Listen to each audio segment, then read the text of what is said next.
सबसे पहले बात करते हैं आज की बड़ी खबर की, और बड़ी खबर राजनीतिक गलियारों से है।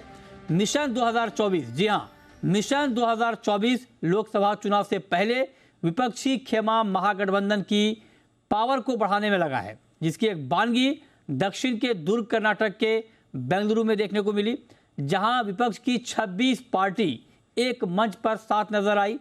विपक्ष ने गठबंधन का नाम इंडिया रखा है। बता दें कि विपक्ष के सामने मोदी मैजिक खत्म करने की बड़ी चुनौती है, लेकिन अब देखने वाली बात यह है कि 2024 चुनाव आते आते ये सभी विपक्षी कितने एक रह पाते हैं।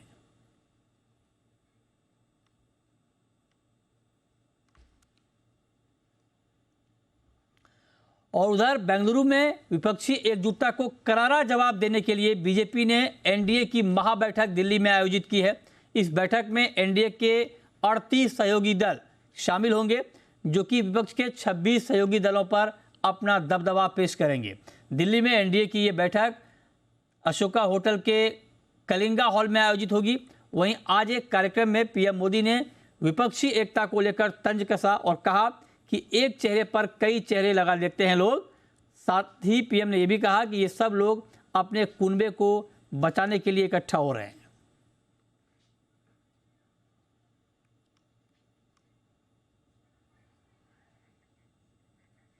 तो दो बड़ी सियासी घटना आज के दिन, एक तो बेंगलुरु में विपक्ष की बैठक और दिल्ली में करारा जवाब देते हुए एनडीए की एक महाबैठक आज हो रही है। तो कुल मिलाकर जो 2024 में लोकसभा का महामुकाबला होना है, उसके लिए पुरजोर राजनीतिक कोशिश शुरू हो गई है और दोनों तरफ से ये कोशिश चल रही है। हालांकि पीएम मोदी ने कटाक्ष कसा है विपक्ष के ऊपर कि ये सिर्फ अपने कुनबे को बचाने के लिए इनकी मीटिंग हो रही है। और बड़ी बात यह है कि ये जो विपक्षी एकता इस वक्त दिख रही है, क्या ये चुनाव तक इंटैक्ट रहेगी, ये सबसे बड़ा सवाल है। और इन दोनों खबरों पर बात करने के लिए हमारे साथ बेंगलुरु से जी मीडिया संवाददाता अंजलि हैं और दिल्ली से ब्रह्म प्रकाश दुबे हैं। अंजलि, पहले तो आप ये बताएं, इस वक्त आप बेंगलुरु में हैं और वहाँ पर बैठक चल रही है। आप जरा बताएं कि इस बैठक के ताज़ा अपडेट क्या है, क्या कुछ निकल कर आया अब तक?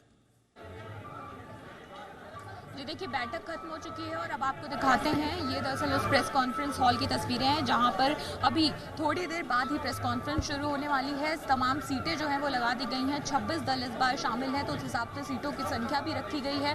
सभी बड़े नेता अभी थोड़ी देर बाद ही इस मंच पर आपको दिखाई देंगे और एक साझा प्रेस कॉन्फ्रेंस होगी। ये बताया जाएगा मीडिया को कि किन मुद्दों पर चर्चा हुई, क्या कुछ निकल कर आया है। सबसे अहम बात जो हम शुरू से ही बता रहे थे कि इस बैठक का सबसे बड़ा एजेंडा होगा कि महागठबंधन का नाम क्या होगा, तो उस पर भी एक औपचारिक मुहर जो है वो थोड़ी देर में इसी मंच से लग जाएगी। और इसके साथ ही जितने भी दल अब जुड़े हैं, जितने भी बड़े नेता यहाँ पर पहुंचे हैं, तो सबकी तरफ से लगातार यही बात रखी जा रही है कि जनता के मुद्दों को लेकर और देश के संघीय ढांचे को बचाने को लेकर ही ये तमाम पार्टियां एकजुट हुई हैं। क्योंकि लगातार, जैसा आपने कहा कि प्रधानमंत्री ने भी सवाल खड़े किए कि लोग इस तरह से कुनबा जोड़ रहे हैं, अलग अलग जगहों से आए हुए लोग, तो जाहिर सी बात है कि वैचारिक मतभेद तो इन पार्टियों में है। चाहे फिर वो जेडीयू और आरजेडी के बीच का डिफरेंस आप देख लें, या फिर आप कम्युनिस्ट पार्टी और टीएमसी के बीच का डिफरेंस देख लें। अलग अलग ऐसे कई पार्टियां हैं जो कहीं ना कहीं विचारों में मतभेद रखती हैं, लेकिन एक संदेश देने की कोशिश की जा रही है इन तमाम विपक्षी दल के नेताओं की ओर से कि ये देश का मुद्दा है और देश हित में हम सब इकट्ठे होकर इस बार एनडीए के खिलाफ जो है लड़ाई लड़ेंगे। आज जब मीटिंग हुई तो इनॉग्रल स्पीच जो कांग्रेस अध्यक्ष मल्लिकार्जुन खड़गे की ओर से की गई, तो उन्होंने भी ये बात कही कि हम दरअसल पीएम पद के लिए या पावर के लिए एक साथ इकट्ठे नहीं हो रहे हैं। यानी लगातार ये बात जो कही जा रही थी कि कांग्रेस का ही कोई नेता होगा या कांग्रेस का ही कोई प्रधानमंत्री होगा, तो उससे बचने की भी कोशिश की गई है और मल्लिकार्जुन खड़गे की ओर से ये बात कही गई तमाम नेताओं के बीच में। इसके साथ ही ये भी कहा गया कि जिस तरह से अभी देश के संघीय ढांचे पर हमला हो रहा है, डेमोक्रेसी पर हमला हो रहा है, वो प्रायोरिटी है हम सभी दलों की। इसलिए हमारी आइडियोलॉजी इस पर एक है और हम एक मत होकर ही एनडीए के खिलाफ जो है वो चुनाव लड़ेंगे। अब देखना होगा कि ये तमाम बातें, ये तमाम रणनीतियाँ कितनी कारगर साबित होती हैं। हो सकता है आज इस मंच से ये भी ऐलान किया जाए कि ग्राउंड पर किस तरह से ये विपक्षी दल जो है वो अपनी रणनीति तैयार करेंगे, जनता के बीच में मुद्दों को लेकर जाएंगे। हो सकता है कि कोई साझा आंदोलन या विरोध प्रदर्शन, इस तरह की बातें भी निकल कर सामने आए। तो देखना होगा कि थोड़ी देर बाद जब इस मंच पर सभी विपक्षी दल के नेता पहुंचते हैं तो क्या साझा प्रेस कॉन्फ्रेंस में कहा जाता है, लेकिन कई अहम मुद्दे हैं जिन पर चर्चा हो चुकी है और अब बस इंतजार है इस प्रेस कॉन्फ्रेंस के शुरू होने का। बिल्कुल, तो आपसे कुछ ही देर में प्रेस कॉन्फ्रेंस होगी और हम आपको बताएंगे कि इसमें क्या कुछ कहा जा रहा है, लेकिन तब तक चलते हैं दिल्ली और हमारे साथ ब्रह्म प्रकाश दुबे हैं, जी मीडिया संवाददाता। ब्रह्म, आप जरा बताएं, एक तरफ बेंगलुरु में मीटिंग चल रही है और उसके जवाब में दिल्ली में महाबैठक एनडीए की हो रही है। एनडीए की बैठक का आज का एजेंडा क्या है और क्या बातचीत हो रही है वो? बिल्कुल, देखिए अशोका होटल में ही मैं मौजूद हूं और पीछे एक बड़ा सा पोस्टर लगाया गया है। आप देखिए तस्वीर में प्रधानमंत्री नरेंद्र मोदी का चेहरा और साथ में राष्ट्रीय लोकतांत्रिक गठबंधन की बैठक, एनडीए के 25 साल। और ये एक मैसेज देने की कोशिश है कि विपक्षी दल जो जुड़े हैं बेंगलुरु में, जो एकजुट होने की कोशिश कर रहे हैं, तो एनडीए की तरफ से आज तमाम जो दल हैं 38 दल, जैसा कल पार्टी अध्यक्ष जेपी नड्डा ने कहा था कि 38 अलग अलग पार्टियां जो हैं इस बैठक में शामिल होने जा रही हैं, जो अशोका होटल में हो रही है, अभी थोड़ी देर बाद शुरू होगी। और इसमें सबसे एक बड़ी बात यह है कि इसमें एक मैसेज देने की कोशिश की जाएगी 2024 के लिए कि देखिए एनडीए में 26 विपक्ष के 26 दलों के मुकाबले एनडीए के 38 दल हैं और 2024 की रणनीति क्या हो, इस पर घटक दलों की क्या क्या राय है, वो अपनी राय भी रखेंगे। हमने कई जो है एनडीए के कई घटक दलों के नेताओं से अभी कुछ देर पहले बात की है। उन सबका कहना था कि एजेंडा उन्हें पता नहीं है, लेकिन इस बैठक में निश्चित तौर पर 2024 को लेकर रणनीति पर चर्चा होगी कि आगे जो है एनडीए एक साथ कैसे बढ़े।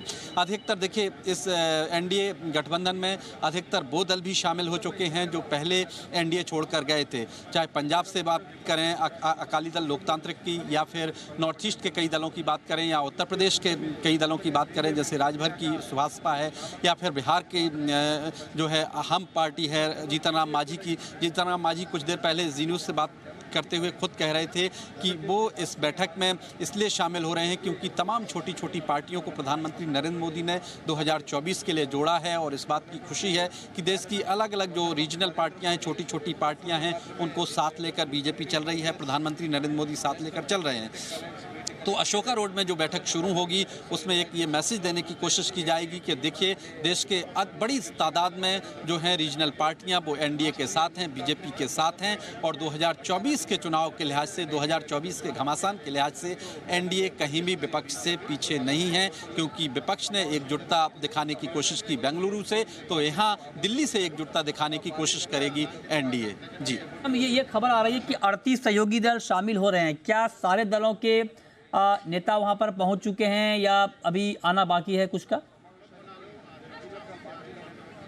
देखिए बैठक 5 बजे के बाद शुरू होगी, लिहाजा अभी कुछ देर बाद जो है घटक दलों के नेता आने शुरू होंगे। अभी कोई भी नेता नहीं आया है घटक दलों का। बीजेपी के कुछ नेता जरूर पहुंचे हैं, लेकिन धीरे धीरे तकरीबन 4:30 बजे के बाद जो है घटक दलों के नेता आने शुरू होंगे और उसके बाद ये बैठक शुरू होगी। इसमें अधिकतर वो पार्टियां भी हैं जो एनडीए को छोड़कर गई थी, चाहे सुभाषपा का बात कर लीजिए, चाहे हम पार्टी की बात कर लीजिए, वो तमाम दल छोटे छोटे दल हैं वो लौट कर आए हैं। कल जब बीजेपी अध्यक्ष जेपी नड्डा से एक सवाल पूछा गया था कि क्या इसमें अकाली दल बादल भी शामिल होगा या और साउथ की जो रीजनल पार्टियां हैं वो भी शामिल होंगी, तो उनका कहना था कि आप बैठक होने दीजिए, तस्वीर सामने आ जाएगी कि कौन कौन से दल इसमें शामिल हो रहे हैं। तो अभी जब कुछ देर बाद बैठक शुरू होगी उसमें तस्वीर साफ होगी कि क्या जो एनडीए का कुनबा है वो कितना ज़्यादा बढ़ रहा है। जिन 38 पार्टियों का दावा किया जा रहा है एनडीए की तरफ से, बीजेपी की तरफ से कि ये पार्टियां एनडीए में शामिल होंगी, तो उनसे कौन कौन से चेहरे